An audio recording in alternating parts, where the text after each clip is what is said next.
Let's analyze and summarize the 8-hour debate between Jordan Peterson and Sam Harris on the merits and demerits of religion. Jordan Peterson will be arguing in favor of religion, while Sam Harris will be against. To add clarity to the summary, we won't look at all the points made by both debaters in chronological order. Rather, we will deal with each of the macro arguments we managed to locate one at a time. We start off the debate with Jordan Peterson doing a great job of finding some points of agreement that form a small foundation onto which both debaters can build their argument. There's two things you want to avoid, two catastrophes, let's say. One is the catastrophe that you identified with religious fundamentalism, and the other is the catastrophe that's associated with moral relativism. Is that reasonable? Yeah, that's good. And that's something that I think we really agree on. The less undue suffering in the world, the better. Is that also reasonable? Our job is to discover just how good life can be and just what variables are making it needlessly horrible, and to mitigate all of that and live in a better and better world. Okay. Well, so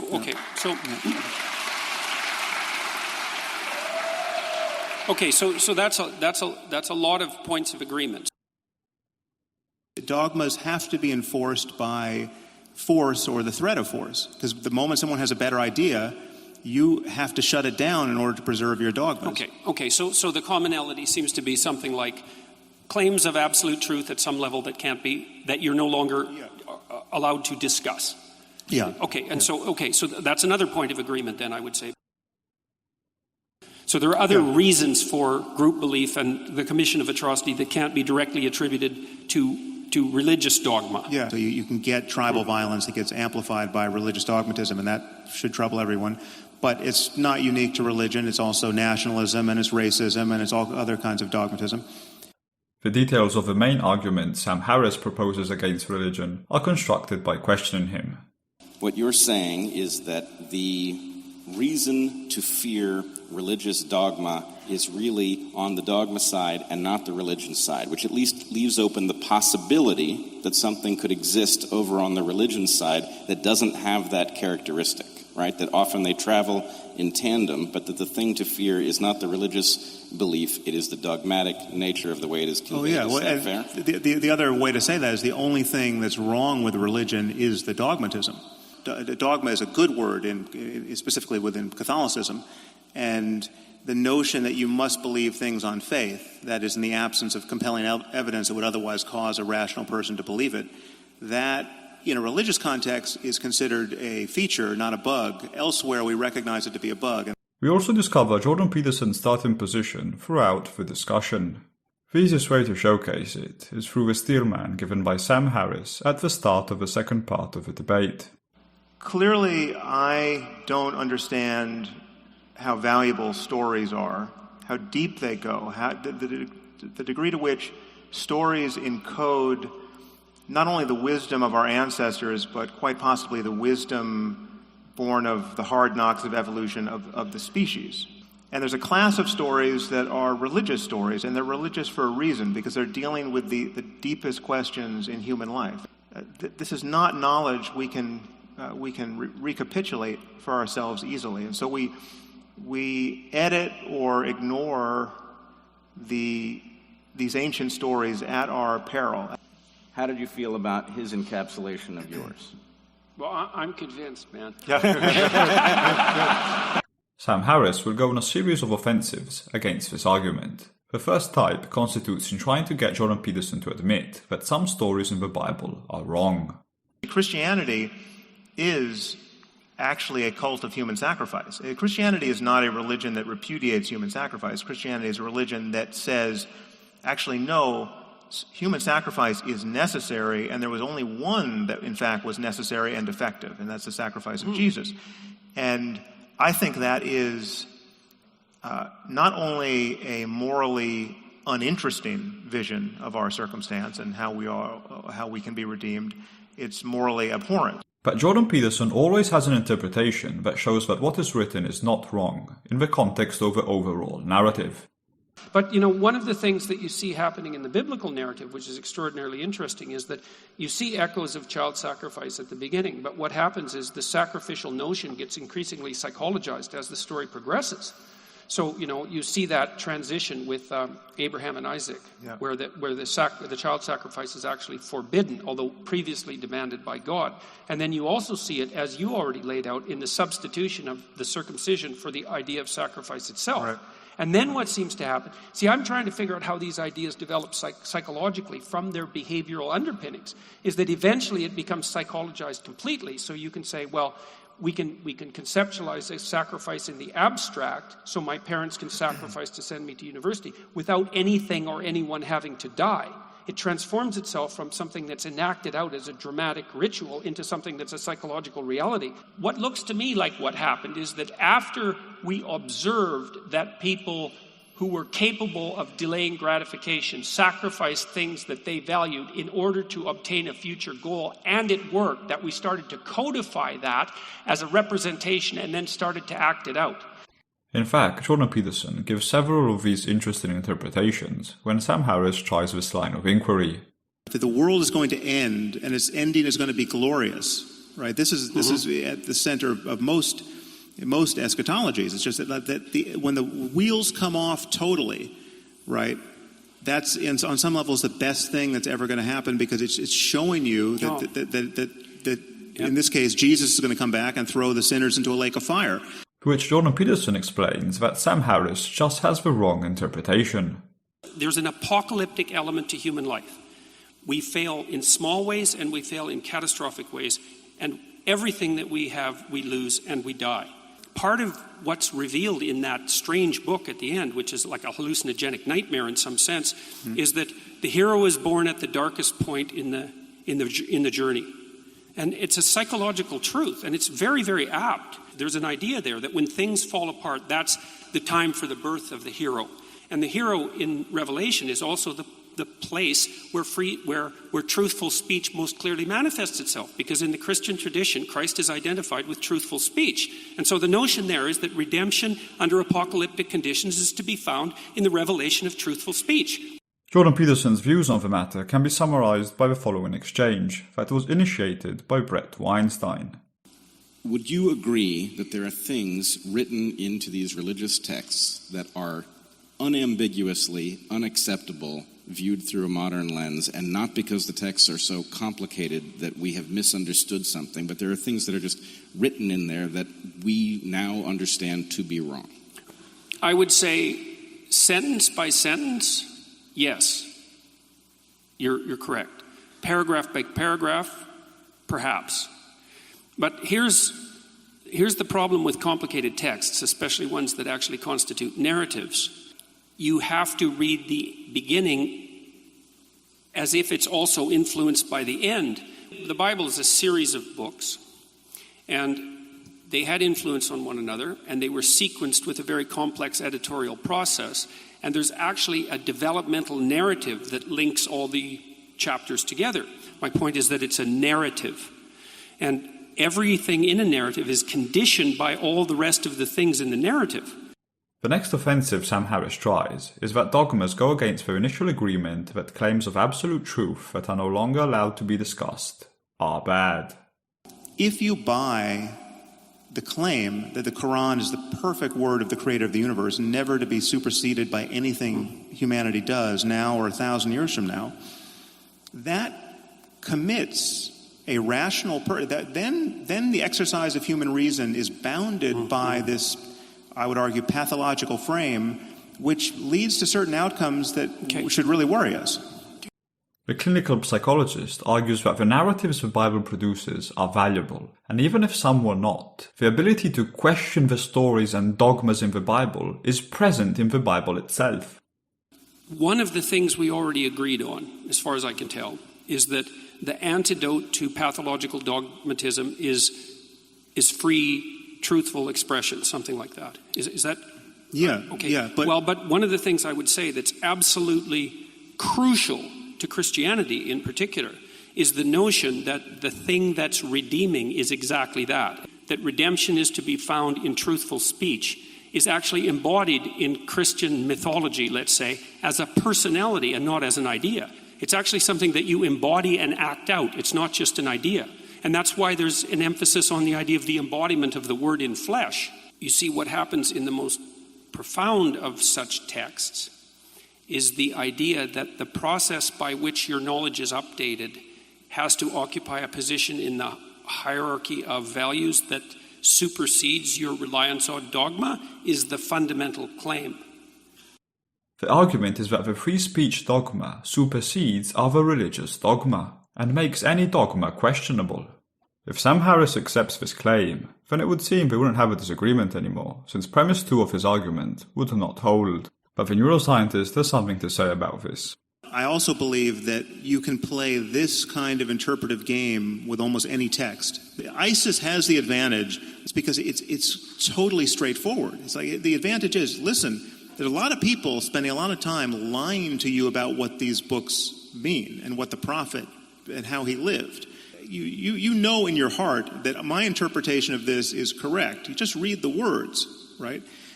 And there's a strength in that. There's an honesty in that. If you're going to try to make your dogmas more and more palatable by importing stuff that clearly was never even in the worldview of anyone who birthed these religions, you're not doing that because you want to live even more by God's word. No, you found some of God's words unacceptable, right? And every fundamentalist can sniff that out, and they're right to sniff it out because, in fact, it is in fact the motivation. Sam Harris does not accept Jordan Peterson's argument because he believes it is a personal interpretation of his, and fundamentalists can convince people otherwise, with an advantage. So the discussion moves on. Now it's Jordan Peterson who goes on the offensive, with an argument that will be discussed for a big chunk of the debate. Here, we state it as a counterexample. In the moral landscape, you laid out a distinction between the bad life and the good life. Forget about good and evil. The bad life and the good life, hell and heaven, the bad life and the good life, and that distinction was not only factual but universal. One of the claims that you make in the moral landscape is that the distinction between the bad life and the good life is not only it's a factual distinction. Yeah. It's universally apprehensible and true. I think it's your fundamental axiomatic claim.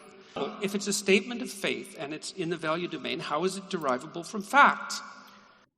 The author of The Moral Landscape gives 2 main rebuttals. One is that the values he delineates in the moral landscape are simply facts, so he never passes from a positive statement to a normative statement. For me, values are simply facts about the experience of conscious creatures.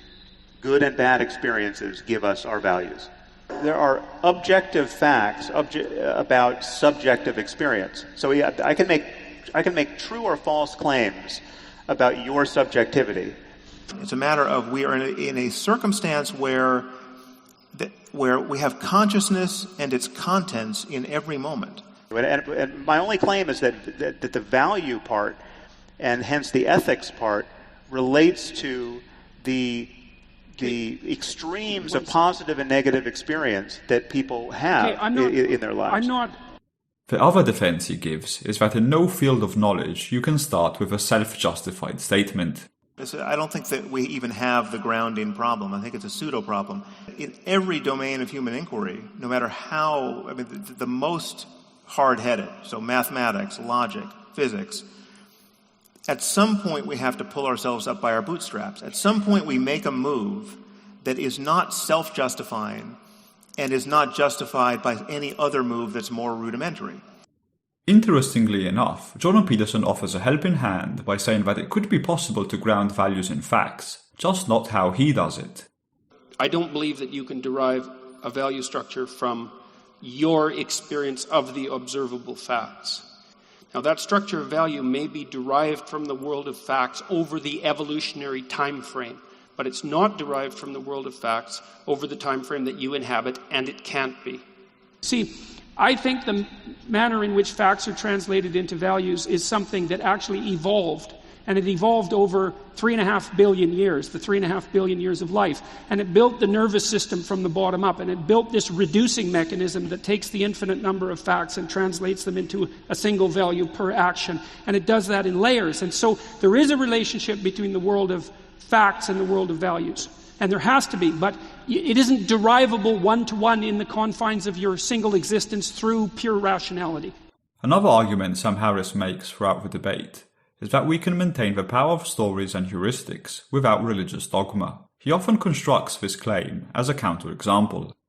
Paradoxically, real magic is fake magic, and fake magic is real magic. The only real magic in the world produced by magicians is the fake magic, where the magician, like someone like Darren Brown, will tell you, actually, no, I can't read minds, and I did put the rabbit in the hat, and this is fake, but the surprise is that even knowing it's fake, you can't understand how this effect is being achieved. Now we're on 7-second half. The cup's all loaded, 3 balls on top. Send a ball, we send a cup. Each of the side balls, we put them away. We don't need any more. We have 3 duplicates. Send a cup and come over here. This is not juggling.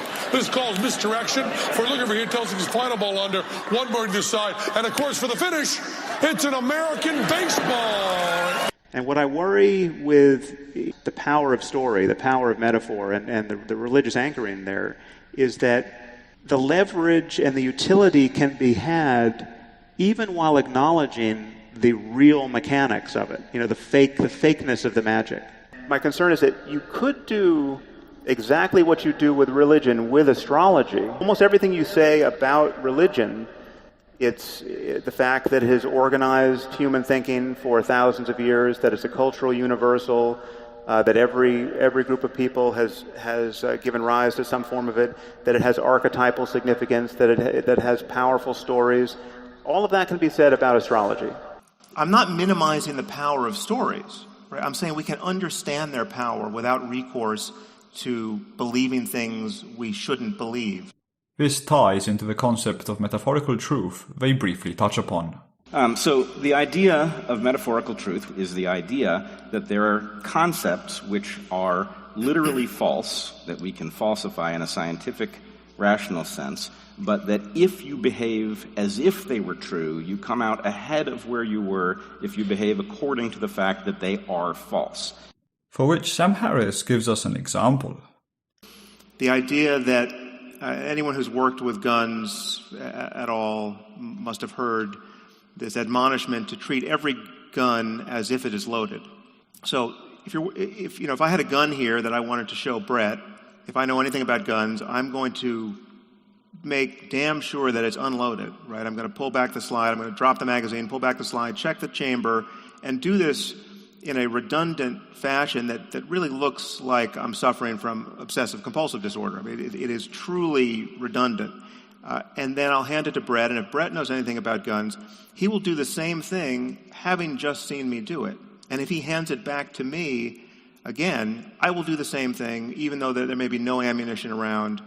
And when people fail to live this way around guns, they, with some unnerving frequency, actually shoot themselves or people close to them by accident. Yet, if someone in the middle of this operation came up to us and said, actually there's a casino that just opened across the street that will take your bets about whether or not guns are loaded. Would you like to bet $1 million as to whether or not this gun is loaded? Well, of course, I would bet those $1 million every time that it's not loaded because I know it's not loaded.